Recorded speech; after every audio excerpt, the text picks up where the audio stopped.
دوسرے روز ساحل سمندر سے سارا مال غنیمت قلعہ بلوط میں منتقل کر لیا گیا۔ وہ سب جوان جنہیں نارمنوں کی قید سے چھڑایا گیا تھا اپنے اپنے گھروں کو روانہ ہو گئے تھے۔ ان میں ربیعہ کا بڑا بھائی سعد بن زبیر بھی تھا، وہ بھی اپنے گھر روانہ ہو گیا۔ اسی روز پچھلے پہر جبکہ سورج افق سے گلے ملنے کو خوب جھک گیا تھا، تمیم بن صالح بھی ابن البابا اور راہب یوحنا سے مل کر ساحل سمندر کی طرف روانہ ہو گیا، کیونکہ اسی روز اس کے بحری جہازوں نے جنوبی اٹلی کے ساحل کی طرف روانہ ہو جانا تھا تاکہ وہاں سے بچے کچھ مسلمانوں کو نکال کر صقلیہ لایا جا سکے۔ راہب یوحنا بھی اسی روز رخصت ہو گیا تھا، اس کی منزل کہاں اور کدھر تھی کوئی نہ جانتا تھا۔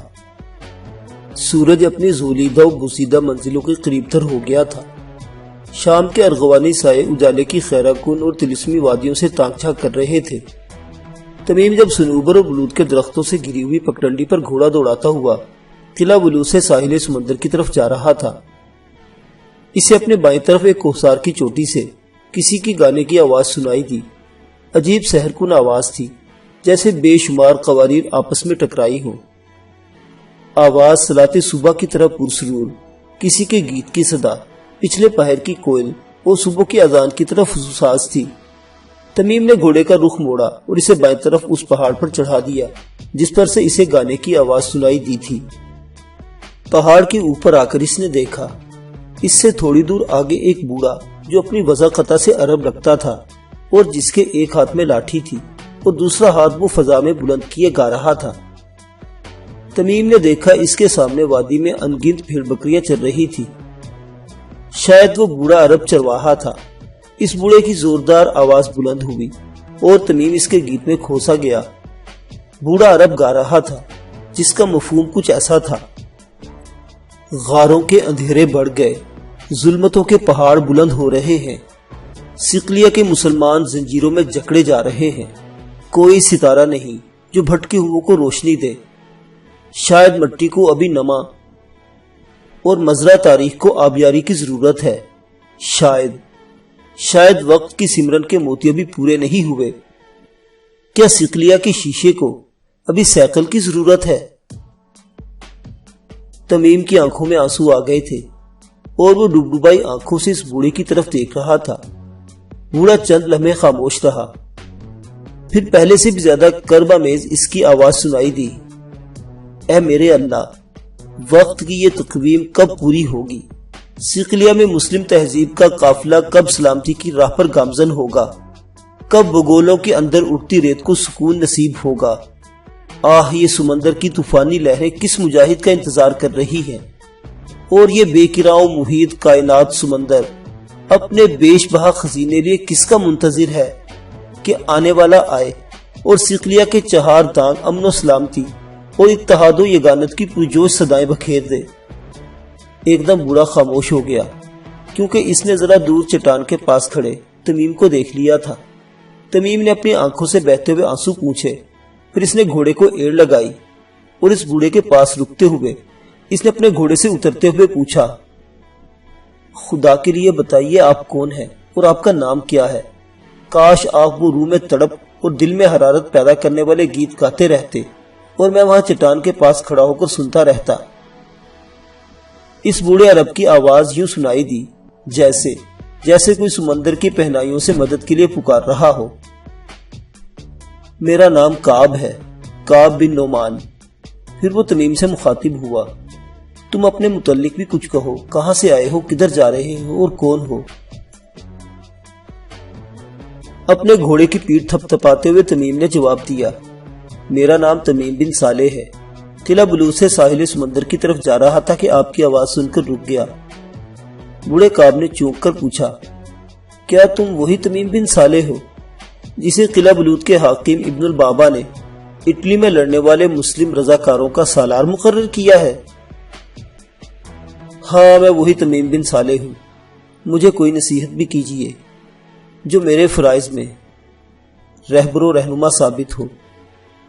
بوڑھے کعب کی گردن جھک گئی، وہ اس مقبرے کی طرح اداس اور ویران ہو گیا تھا جس کا کوئی نگہبان و محافظ نہ ہو۔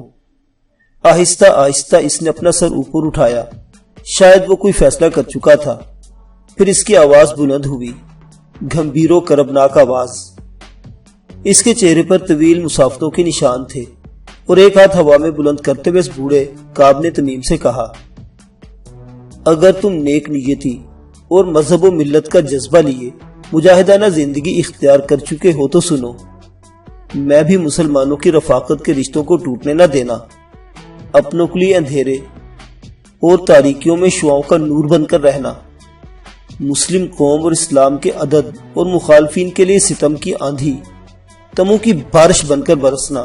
سنو، اگر تم صقلیہ میں اسلام کے جلتے ہوئے چراغ میں روغن ختم نہ ہونے دو تو اس سرزمین میں عالم اسلام کی سیب کی صدف و حفاظت اپنی جان پر بھی مقدم جانو۔